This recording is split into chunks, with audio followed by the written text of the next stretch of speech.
Bonjour à tous. Aujourd'hui on va retrouver l'eau douce et on va notamment aller tenter les belles perches à la ligne flottante, hein, c'est-à-dire tout simplement avec un verre et avec un bouchon. Des pêches très simples comme j'aime présenter sur la chaîne Naturaliste, car la chaîne sert justement à inviter à aller dans la nature, et donc je présente de préférence des techniques faciles à mettre en œuvre. Avant d'aller chercher la perche, j'aimerais vous montrer quelque chose. Je suis en repérage en ce moment. Regardez cet adorable petit ruisseau, très sauvage. Hein, on est dans une zone qui est relativement isolée. Et donc, je suis en repérage parce que, comme vous le savez, c'est bientôt l'ouverture de la truite. Et je regarde un petit peu où est-ce qu'on va faire à la fois l'ouverture et les vidéos sur les truites. Alors, en l'occurrence, ce petit ruisseau, c'est un affluent. On va passer par là, je pense, si je peux. En tout cas, j'aimerais bien vous montrer, avant d'aller à la perche, quelques petites choses intéressantes et vous dire des petites choses intéressantes.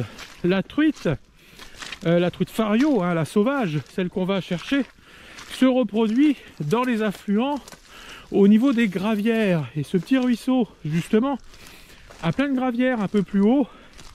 Ça n'a l'air de rien, mais en début de saison, c'est une zone parfaite pour accueillir des très grosses truites.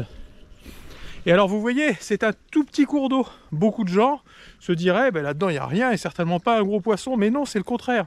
En début de saison, c'est une bonne stratégie d'aller dans les affluents, parce que les truites qui étaient venues à l'automne pour se reproduire, en fin d'automne, eh bien, sont toujours là. Et là, il y a eu plein de crues. Et avec les crues, ça a fait émettre notamment plein de vers dans les ruisseaux, et donc les truites sont toujours présentes parce que elles étaient venues se reproduire et elles sont restées parce qu'il y avait de la nourriture. Donc à l'ouverture, ça peut être une très bonne stratégie, y compris pour les grosses truites, et peut-être même surtout pour les grosses truites sauvages, de faire les tout petits ruisseaux. C'est sur la route, hein, du poste à perche, c'est pour ça que je m'arrête. Je vais tout regarder. Oh, regardez! Oh, incroyable! Alors, j'ai levé, je ne sais pas si vous l'avez vu, un gros rapace nocturne. J'ai pas eu le temps de bien le voir, c'était joli, hein. Il était juste là. Hein, je me demande, j'ai pas eu le temps de l'identifier, mais c'était un gros rapace nocturne. Regardez un petit peu des perce-neige. Oh, ça fait plaisir de voir des perce-neige. C'est vraiment le signe qu'on arrive à la bonne saison, et le ruisseau est parfait. Regardez ces beaux postes, ces petites zones de courant. Encore une fois, ça n'a l'air de rien, mais vous verrez à l'ouverture, quand on pêchera ces zones là, il y aura truite sur truite. Super. Bon bah c'est exactement comme je pensais. Il y a toujours pas mal d'eau sans être excessif. Ça veut dire que c'est là qu'on va faire probablement l'ouverture de la truite, ou en tout cas dans des ruisseaux similaires. Peut-être pas celui-là, mais disons que les conditions sont bonnes si ça reste comme ça pour faire en ruisseau. C'est parfait, quoi. Donc, ceci étant dit, je vais reprendre la route, parce que là c'était juste un arrêt, hein. Je vais reprendre la route vers les postes à perche, et donc je vais vous présenter une pêche toute simple, mais qui correspond vraiment au mois de février, parce que le mois de février, c'est quand même très compliqué, c'est-à-dire que le brochet est fermé, le centre est fermé, on n'a pas le droit de pêcher au leurre. Donc, de toute façon, ça c'est fait. La truite n'est pas encore ouverte. En mer, il se passe rien. En mer, en février, du bord, on dirait que la mer est vide. Et donc, il reste que des solutions de repli. Et la perche, qui est en plus un poisson délicieux, hein, vous savez que sur la chaîne Naturaliste, j'invite à consommer ces prises, ça fait partie de l'art de vivre que je défends. La perche en plus est un poisson délicieux, et donc c'est ça qu'on va faire aujourd'hui. Je vous retrouve sur le poste. Voilà, on est arrivé sur le poste, hein. Le cours d'eau est juste là. Alors vous voyez, il y a des chevaux, mais on va pas les déranger. On va aller dans l'autre champ. D'ailleurs, j'aime pas trop les chevaux, je préfère les vaches, c'est plus prévisible. J'aime pas trop pêcher dans les champs où il y a des chevaux. Vous voyez ce beau cours d'eau là? C'est un cours d'eau de 2e catégorie. Bah oui, parce qu'il faut savoir que les cours d'eau sont classés selon la population piscicole, hein, c'est-à-dire la première catégorie, ça correspond à la truite, on ne peut pas y pêcher, la truite n'est pas ouverte. La deuxième catégorie, ce sont des cours d'eau un peu plus lents, où il y aura notamment des carnassiers, mais là aussi le brochet est fermé, on ne peut pas pêcher au leurre. Il nous reste la possibilité de pêcher au verre. Et alors j'ai pris exprès un cours d'eau un peu mixte, hein, c'est de la deuxième catégorie, mais c'est relativement rapide. Hein, c'est pour ça que j'aime bien pêcher ici.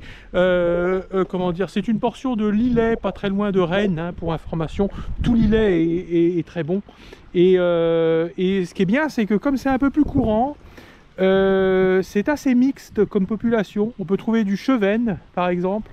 On peut trouver de la perche. Si on pêchait avec des petits appâts, il y aurait du goujon. Il y aura aussi du gardon. Et il y a aussi des brochets. Et c'est parfois des très beaux brochets qui se promènent par là. Donc finalement, il y a un peu de tout. Et au vert, les deux cibles du jour, disons, seront principalement la perche et le chevenne. Et surtout la perche qu'on va consommer. Pour cette pêche, on va utiliser un flotteur 4 grammes, hein, qui supporte 4 grammes, qu'on va plomber presque jusqu'à l'antenne. Il faut que ça soit sensible, mais pas si sensible que si c'était pour une pêche au cou, parce qu'avec les tourbillons, il ne faut pas que le flotteur s'enfonce non plus à chaque tourbillon. Donc on le plombe presque jusqu'à l'antenne, mais pas tout à fait. Comme ça, il est à la fois sensible pour la touche, mais il résiste bien dans les tourbillons. Quelques cendrées, justement, pour le plomber. Un petit émerillon, un bas de ligne en 20 centièmes, terminé par un hameçon numéro 4, sur lequel on va enfiler un verre. Et on va laisser tout ça évoluer dans le courant. C'est très simple, mais ça marche très bien. Voilà, donc regardez comme c'est joli. Là, il y avait deux bras qui se rejoignent en fait, hein. Et donc du coup, il suffit de lancer dans le courant. Vous voyez, mon flotteur s'en va avec le courant. Je le retiens un petit peu. Ça fait bouger le verre. Et puis je relâche. Là, il est parfaitement plombé, le flotteur. Il est tout là-bas maintenant, je ne sais pas si vous le voyez encore. Et je le laisse dériver très loin. Et la touche peut arriver à tout moment. Voilà, bah je crois que ça va être tout pour ce poste-là, hein. Quand on a fait une dizaine de minutes et qu'on a parcouru tous les, disons, le poste à gauche, à droite, au milieu, bon, on peut passer à autre chose, hein. Donc je vais aller à la chute qui est là-bas, là. Alors c'est important, vous pensez bien à enfiler votre verre aux 2/3, hein. Comme ça, il y a le petit bout là qui va pendre et qui va être très naturel, mais dès que le poisson va engamer, hein, l'hameçon va automatiquement rentrer dans la gueule, alors que si vous attachiez l'hameçon trop haut sur le verre, le poisson risquerait de vous voler le verre en fait, hein. Donc le verre enfilé aux 2/3. Belle chute, hein. Donc là je suis content. On va aller se mettre là-bas.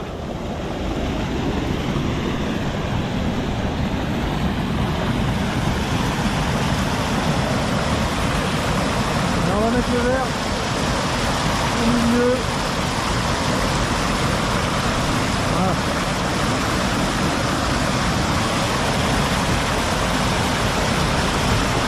Alors ici il peut y avoir n'importe quoi, hein.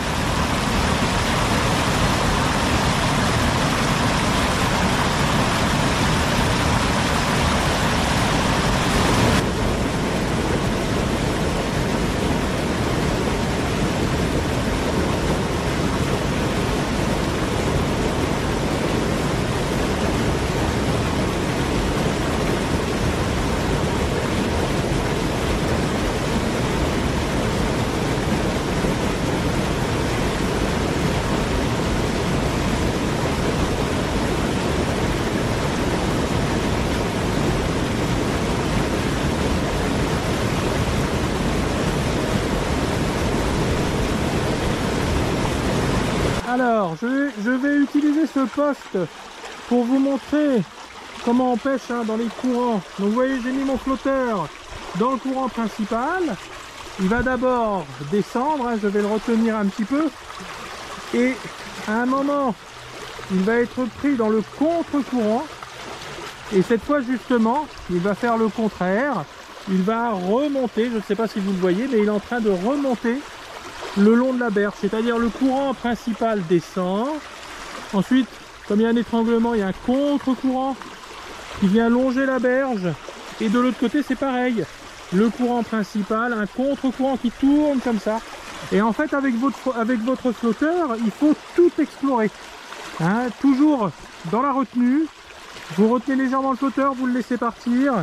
Et vous explorez petit à petit le courant, le contre-courant, la limite des deux. Et pareil de l'autre côté.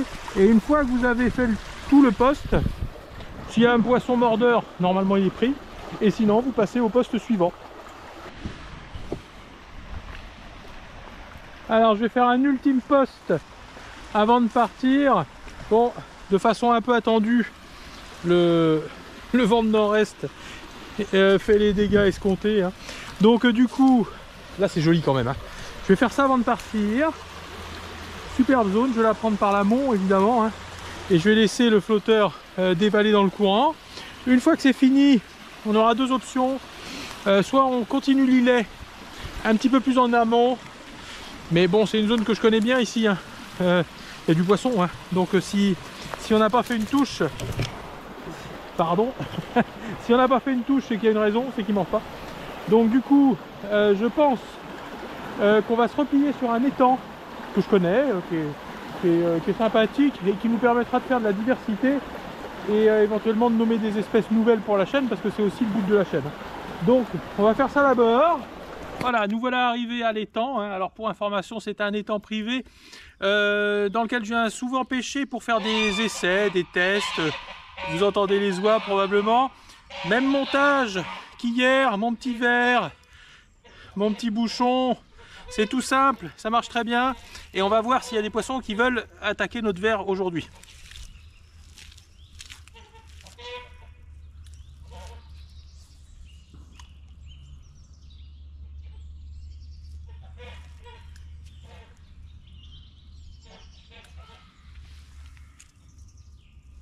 Ce petit étang là, je vais vous montrer quelques images au drone, hein, parce que de toute façon j'y viens assez souvent. On était venu cet été, il y avait une personne de ma famille qui avait filmé au drone. Donc vous allez voir à quoi il ressemble. Et puis surtout on va essayer de prendre des beaux poissons. Si vous avez l'occasion de pêcher dans des étangs privés comme ça, c'est quand même très pratique parce que souvent il y a une belle faune piscicole. Hein. On va faire comme d'habitude, on va nommer les poissons qu'on pêche. Hein. La chaîne naturaliste sert avant tout à augmenter ses connaissances naturalistes justement.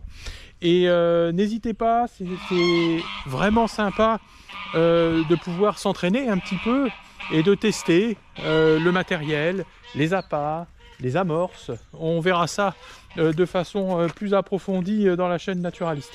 Je viens de donner à manger aux oies.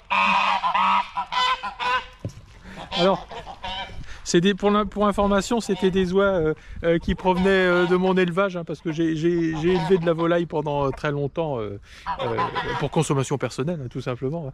Et celles-là, je les ai mises à l'étang. Et alors c'est pratique parce que les pellets que je leur donne, ils ont double usage. C'est aussi avec ça que j'amorce, les poissons sont habitués à en manger. Donc évidemment, tout est plus facile. Alors j'ai bougé un petit peu, je me suis mis au soleil. Hein. C'est une astuce qu'il faut connaître en hiver, surtout en février, où en fait les poissons sont un peu inertes à cause du froid.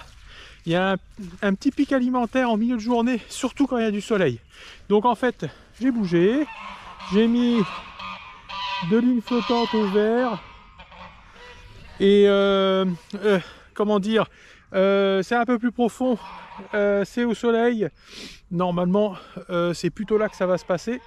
Et donc rappelez-vous de cette astuce, hein. Souvent en hiver le rythme de, comment dire, le pic alimentaire est inversé par rapport à l'été. C'est à dire que l'été, quand il fait très chaud en journée, il faut pêcher très tôt le matin et très tard le soir. Inversement l'hiver, quand il fait très froid, eh bien c'est ce petit moment de soleil en milieu de journée qui souvent permet de sauver la pêche. Alors enfin un poisson, on va voir ce que c'est. J'aimerais bien que ça soit... Ah, c'est un carassin. Bon bah c'est déjà ça. On va commencer. Les carassins on les enlève, hein. Oui. Voilà, super. Alors ce qu'on va faire, c'est qu'évidemment, oh, c'est un beau carassin, hein. Évidemment, j'ai pas pris d'épuisette comme d'habitude. On va l'échouer sur le côté et on va pouvoir l'enlever celui-là parce que j'en veux vraiment pas dans les temps. Allez hop, monte là-dessus. Et voilà le poisson, gros carassin. Eh ben écoutez, celui-là, il a fallu le chercher, hein. Décidément, en février, c'est pas facile, je suis content. Ça fait un poisson à vous montrer. On va parler un petit peu de ce poisson. Voilà, donc j'ai tué le poisson parce qu'encore une fois, le carassin se comporte comme une peste dans la plupart des petits étangs clos, hein. C'est un poisson beaucoup trop tolérant. Qui prend le pas sur les autres cyprinidés. Je vous déconseille de l'introduire, hein. Donc aujourd'hui, tous les carassins que je prends, je les enlève et je suis content d'avoir pris un carassin. J'aurais préféré une perche pardon, évidemment pour la consommation. Par contre, c'est hyper intéressant. D'abord, ne confondez pas le carassin avec une petite carpe. Vous voyez, ça ressemble beaucoup à une carpe commune. La forme est cependant beaucoup plus ronde. D'accord, comme une carpe commune, vous avez une longue nageoire dorsale, mais regardez à la commissure des lèvres, il n'y a pas de barbillon. Il n'y a pas de barbillon, je vais vous montrer aussi sur photo. Et donc, c'est une façon très rapide de faire la différence entre un carassin et une petite carpe commune. Le carassin, c'est un très beau cyprinidé pour la pêche au cou, hein. C'est sympa de le prendre en pêche au cou, mais dans plein de milieux, il s'est avéré problématique par sa tendance à pulluler et à remplacer les cyprinidés qui étaient sur place. Alors ça sera aussi une occasion de vous parler des poissons de la famille des cyprinidés, hein. Les cyprinidés, c'est la famille qui regroupe l'essentiel des espèces de nos eaux douces, hein. Le gardon, la blette, la brème, le rotangle, la carpe tanche et j'en passe, le barbeau, le carassin qu'on vient de prendre, tout ça c'est des cyprinidés. Les cyprinidés sont eux-mêmes inclus dans un assemblage encore plus grand qui s'appelle le groupe des autophysères, qui contient tous les poissons qui ont un appareil de Weber, c'est-à-dire une structure juste en arrière de la tête qui leur permet de percevoir les sons et les vibrations. L'appareil de Weber transmet ainsi tous ces sons depuis la vessie natatoire jusqu'à l'oreille interne du poisson, hein, par l'intermédiaire de cette structure qui est placée, de structure osseuse, hein, qui est placée juste en arrière de la tête. J'ai une relation toute particulière avec les autophysères parce que lorsque je travaillais à New York, lorsque j'étais chercheur et que je travaillais sur les poissons fossiles, j'ai découvert le plus ancien autophysère connu, et toujours maintenant c'est le plus ancien, c'est-à-dire que c'est l'ancêtre potentiel de tous ces poissons qui vivent dans nos eaux douces actuellement, et de tous les cyprinidés du monde d'ailleurs, et aussi des autres autophysères, par exemple les carassiformes. Et donc ce petit poisson qui est minuscule, hein, qui fait 3 cm, qui s'appelle Santanictis diazii, je l'ai trouvé non pas sur le terrain, parce qu'à l'époque j'allais sur le terrain, mais simplement dans les collections de l'American Museum. Il était abandonné. Et personne ne le regardait, et en fait en le regardant de plus près, j'ai vu qu'il y avait un appareil de Weber juste en arrière du crâne, et c'est donc le plus ancien autophysère connu et l'ancêtre potentiel de tous les cyprinidés que l'on pêche dans nos eaux. Alors pour information, ce carassin en particulier, je l'ai pris avec une plombée coulissante, hein. Donc la plombée coulissante, c'est à peu près la façon la plus simple de pêcher et une des plus efficaces, hein. Le flotteur tel que je vous l'ai montré, et la plombée coulissante, c'est deux méthodes de pêche qui marchent partout dans le monde, et vous voyez, il n'y a pas besoin de se compliquer de la vie. Une petite plombée qui coulisse, un plomb pour bloquer, hein, c'est tout, un hameçon au bout, là c'est un numéro 10 en l'occurrence, avec un morceau de verre et un morceau de maïs. J'aime bien le panaché, ça marche pas mal, le panaché verre maïs. Le carassin qu'on trouve dans cet étang, c'est le carassin commun. Il y a d'autres espèces de carassins, notamment le carassin doré, mais les différences sont vraiment mineures, et par ailleurs on est vraiment avec ces espèces à la limite de la définition de l'espèce, justement, c'est-à-dire que tous les carassins peuvent s'hybrider, et donc on est à la limite de la définition biologique de l'espèce. C'est à partir du carassin, et notamment du carassin doré, que l'homme a créé par sélection artificielle les différentes formes de poissons rouges. Les poissons rouges qu'on retrouve d'ailleurs fréquemment dans les étangs, parce qu'il y a beaucoup de gens qui les remettent dans les étangs quand ils ne savent plus quoi en faire, parce que ça grossit pas mal quand même, et les poissons rouges qui ensuite peuvent tout à fait s'hybrider avec les carassins sauvages. Et donc ça donne des formes assez curieuses. Je vous montre une photo d'un poisson magnifique pour pour le coup au niveau des couleurs que j'avais pris dans un étang, probablement le plus beau poisson au niveau des couleurs que j'ai pu prendre en eau douce en France. Et, mais bon, dans le même temps, c'est un poisson qui n'a strictement rien à faire là, hein. Notez par ailleurs que c'est grâce à la sélection artificielle que Darwin a eu l'idée de la sélection naturelle. C'est-à-dire que en étudiant notamment les pigeons, les élevages de pigeons, il s'est dit mais si l'humain est capable en quelques générations par sélection artificielle de transformer un pigeon en un animal qui ne ressemble plus du tout et qui n'a presque plus rien à voir, la nature doit pouvoir faire exactement la même chose, cette fois par sélection naturelle, dans le processus de la lutte pour la survie. Et effectivement, la sélection naturelle et l'évolution des espèces ont ensuite été démontrées par tous les champs de la science et notamment la génétique. Donc la sélection artificielle n'est qu'une façon humaine de reproduire ce que fait déjà la nature par sélection naturelle. Voilà, pour information, j'ai fait un autre carassin au ras des branches là-bas, hein. J'ai lancé ma ligne flottante contre l'arbre qui est tombé à l'eau, et puis j'ai fait un poisson tout de suite, hein. Donc 2 carassins de la même taille, des beaux poissons, hein. C'est des beaux spécimens qu'il y a dans cet étang. Néanmoins, avec ce vent d'est qui insiste, hein, les touches, il y en a quand même très peu, donc je pense que je vais arrêter pour aujourd'hui. Je vous ai montré ce que je voulais vous montrer de toute façon, hein. Je voulais vous montrer 2 techniques faciles pour commencer la pêche en eau douce, hein. Je sais qu'il y a beaucoup d'entre vous qui sont essentiellement des pêcheurs en mer, et je vous invite à passer en eau douce. C'est vraiment très joli aussi l'eau douce, hein.